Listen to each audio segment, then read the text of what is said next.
ಮೊದಲಿಗೆ ವೀಕ್ಷಕರೇ, ನೀವಿನ್ನು ನನ್ನ ಚಾನಲ್ ನ ಸಬ್ಸ್ಕ್ರೈಬ್ ಮಾಡ್ಕೊಂಡಿಲ್ಲ ಅಂತಂದ್ರೆ ಇವಾಗಲೇ ಮಾಡ್ಕೊಂಡು ಪಕ್ಕದಲ್ಲಿರುವಂತ ಬೆಲ್ ಐಕಾನ್ ಪ್ರೆಸ್ ಮಾಡಿ. ನಾನು ಯಾವುದೇ ತರ ವಿಡಿಯೋ ಅಪ್ಲೋಡ್ ಮಾಡಿದ್ರು ನಿಮ್ಗೆ ಮೊದಲು ನೋಡಿ. ನಾನು ಇಲ್ಲಿ ಹೆಸರು ಬೇಳೆನ ಒಂದು 3 ಗಂಟೆ ನೆನೆಸ್ಬಿಟ್ಟು ಇಟ್ಟಿದ್ದೀನಿ. ಆ ಹೆಸರು ಬೇಳೆನ ಇವಾಗ ನುಣ್ಣಗೆ ನಾವು ಪೇಸ್ಟ್ ಮಾಡ್ಕೋಬೇಕಾಗತ್ತೆ. ನುಣ್ಣಗೆ ಗಂಧದ ತರ ಬರಬೇಕು, ಆ ರೀತಿ ನಾವು ರುಬ್ಕೋಬೇಕಾಗತ್ತೆ. ಸ್ವಲ್ಪ ನೀರನ್ನು ಸಹ ಸೇರಿಸ್ಕೊಂಡು ರುಬ್ಕೋಬೇಕು. ಹಾಗೇನೆ ಗಟ್ಟಿನೂ ಸಹ ಇರಬಾರ್ದು, ತುಂಬಾ ತೆಳ್ಳಗೂ ಸಹ ಇರಬಾರ್ದು. ಹಾಗೆ ನಾವು ರುಬ್ಕೋಬೇಕಾಗತ್ತೆ. ಇವಾಗ ನಾನು ಪೇಸ್ಟ್ ಮಾಡಿ ನಿಮಗೆ ತೋರಿಸ್ತೀನಿ. ನೀವೇ ನೋಡಿ ಯಾವ ರೀತಿ ಬಂದಿದೆ ಅಂತ. ಗಂಧದ ತರ ಬರ್ಬೇಕು, ಆ ರೀತಿ ನಾವು ನುಣ್ಣಗೆ ರುಬ್ಕೋಬೇಕಾಗುತ್ತೆ. ಆ ರೀತಿ ಈ ಪೇಸ್ಟ್ ಬಂದಿದೆ. ಇವಾಗ ಈ ಪೇಸ್ಟ್ ಅನ್ನ ಬಟ್ಲಿಗೆ ಟ್ರಾನ್ಸ್ಫರ್ ಮಾಡ್ಕೊಂಡಿದೀನಿ. ಒಂದು ಸ್ಪೂನ್ ತಗೊಂಡು ಚೆನ್ನಾಗಿ ಮಿಕ್ಸ್ ಮಾಡ್ಕೊಳ್ಳಿ. ಹೆಲ್ದಿಯಾಗೆ ಮಾಡ್ಕೋಬಹುದು ಇದನ್ನ. ಈ ರೆಸಿಪಿನೂ ಅಷ್ಟೇ, ಮನೇಲಿರುವಂತ ಕಮ್ಮಿ ಇಂಗ್ರೀಡಿಯೆಂಟ್ಸ್ ಹಾಕೊಂಡು ನಾವು ಮಾಡ್ಕೋಬಹುದು. ರುಚಿಗೆ ತಕ್ಕಷ್ಟು ಉಪ್ಪು ಹಾಕೋತಾ ಇದ್ದೀನಿ. 1 ಟೇಬಲ್ ಸ್ಪೂನ್ ಆಗುವಷ್ಟು ಅರಿಶಿನ ಹಾಕೋತಾ ಇದ್ದೀನಿ.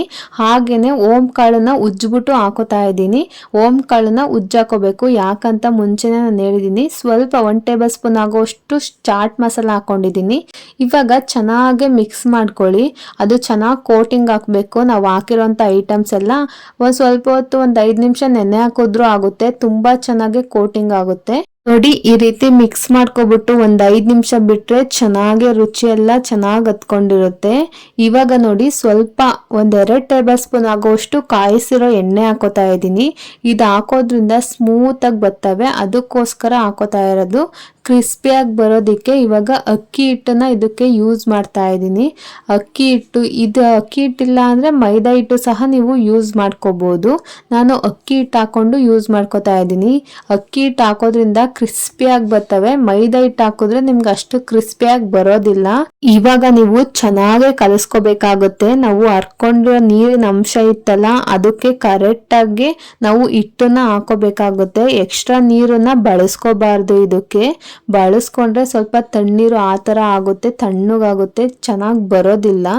ಅದಕ್ಕೋಸ್ಕರ ನೀವು ಚೆನ್ನಾಗಿ ಅದಕ್ಕೆ ಕರೆಕ್ಟಾಗಿ ಮಾಡ್ಕೋಬೇಕು. ಕರೆಕ್ಟಾಗಿ ಹಿಟ್ಟು ಹಾಕೋಬೇಕಾಗತ್ತೆ.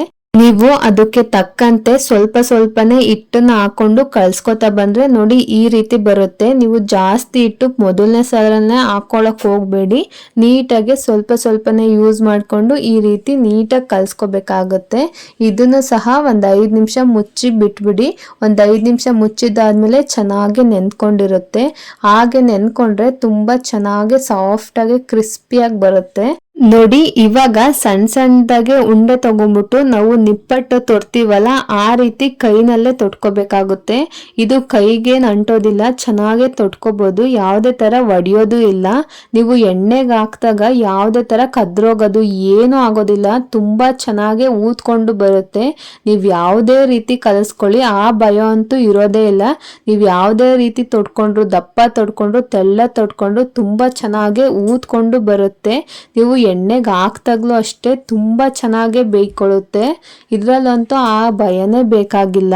ಇದೇ ತರನೇ ಇದೇ ಸೈಜ್ ಅಲ್ಲಿ ಇದೇ ತರ ಉಂಡೆ ಹಾಕೊಂಡು ಚೆನ್ನಾಗಿ ತೊಟ್ಟುಬಿಟ್ಟು ಎಲ್ಲದನ್ನು ಒಂದ್ ತಟ್ಟೆಗೆ ಇಲ್ಲ ಒಂದ್ ಪೇಪರ್ ಮೇಲೆ ಆರಾಕಿ ಇಟ್ಕೊಬಿಡಿ. ಒಂದೇ ಸಲ ತೇರ್ಸೋದಿಕ್ಕೆ ಸರಿಯಾಗುತ್ತೆ.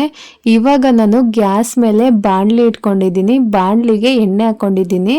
ಅದು ಎಣ್ಣೆ ಕಾದಿದ್ದಾದ್ಮೇಲೆ ನೋಡಿ ಈ ರೀತಿ ನೀವು ಬಿಡಿ. ಇವಾಗ ನೋಡಿ, ಅದು ಎಣ್ಣೆಯಲ್ಲಿ ಮುಳುಗಿದೆ. ಅದು ರೋಸ್ಟ್ ಆದ್ಮೇಲೆ ಅದೇ ಊದ್ಕೊಂಡು ಚೆನ್ನಾಗಿ ಮೇಲೆ ತೇಲ್ತಾ ಇರುತ್ತೆ. ಯಾವುದೇ ತರ ಒಡ್ದೋಗೋದಾಗ್ಲಿ, ಕಿತ್ತೋಗೋದಾಗ್ಲಿ, ಅದು ಎಣ್ಣೆನಲ್ಲೇ ಕದ್ರೋಗೋದಾಗ್ಲಿ ಯಾವುದೇ ತರ ಆಗೋದಿಲ್ಲ. ತುಂಬಾ ಚೆನ್ನಾಗಿ ಬೆಂದ್ಕೊಳ್ಳುತ್ತೆ, ಗರ್ಗರಿಯಾಗಿ ಬರುತ್ತೆ. ನೋಡಿ, ಇವಾಗ ನಾನು ತೊಟ್ಕೊಂಡಿರೋ ಅಂತದ್ದೆಲ್ಲದನ್ನು ಸಹ ಹಾಕೋತಾ ಇದ್ದೀನಿ. ಬಾಣ್ಲಿಲಿ ಎಷ್ಟಾಗುತ್ತೋ ಅಷ್ಟು ಹಾಕೊಳ್ಳಿ. ತುಂಬಾ ರುಚಿಯಾಗಿ ಬರುತ್ತೆ. ಹೆಲ್ದಿ ಫುಡ್ ಇದು. ಮಕ್ಳಿಗಂತೂ ಖಂಡಿತ ಮಾಡ್ಕೊಡಿ. ಹೊರಗಡೆಯಿಂದ ಕುರ್ಕುರೆ ಅಂತೆ ಅದು ಇದು ತಿನ್ನೋ ಬದಲು ಈ ತರ ಮನೆ ತಿಂಡಿನ ಮಾಡ್ಕೊಡಿ. ತುಂಬಾ ರುಚಿಯಾಗುತ್ತೆ. ಒಂದು 10 ನಿಮಿಷ ಸಾಕು ಈ ರೆಸಿಪಿನ ಮಾಡೋದಿಕ್ಕೆ. ನೋಡಿ, ಈ ರೀತಿ ಒಡೆದೋಗುತ್ತಲ್ಲ, ಅದನ್ನ ಬೇಗ ತೆಗೆದ್ಬಿಡಿ, ಇಲ್ಲಾಂದ್ರೆ ಎಣ್ಣೆ ಜಾಸ್ತಿ ಕುಡ್ಕೊಳೋ ಸಾಧ್ಯತೆ ಇರುತ್ತೆ. ಇನ್ನ ಉಳಿದಿರೋ ಅಂತ ಹಿಟ್ಟಲ್ಲೂ ಸಹ ಇದೇ ತರ ತೇಲಿಸ್ಕೊಂಡ್ಬಿಡಿ. ರೆಡಿನೇ ಆಗೋಗುತ್ತೆ. ತುಂಬಾ ಹೆಲ್ತಿ ಫುಡ್. ಮನೇಲಿ ಒಂದ್ಸಲ ಟ್ರೈ ಮಾಡಿ ನೋಡಿ. ಈ ವಿಡಿಯೋ ಇಷ್ಟ ಆದ್ರೆ ಲೈಕ್ ಮಾಡಿ, ಶೇರ್ ಮಾಡಿ. ನನ್ನ ಚಾನಲ್ ನ ಸಬ್ಸ್ಕ್ರೈಬ್ ಮಾಡ್ಕೊಳ್ಳೋದಂತೂ ಮರಿಬೇಡಿ. ಇದೇ ತರ ಈಸಿ ರೆಸಿಪೀಸ್ಗೆ ನನ್ನ ಚಾನಲ್ ನ ಫಾಲೋ ಮಾಡ್ತಾ ಇರಿ. Thank you.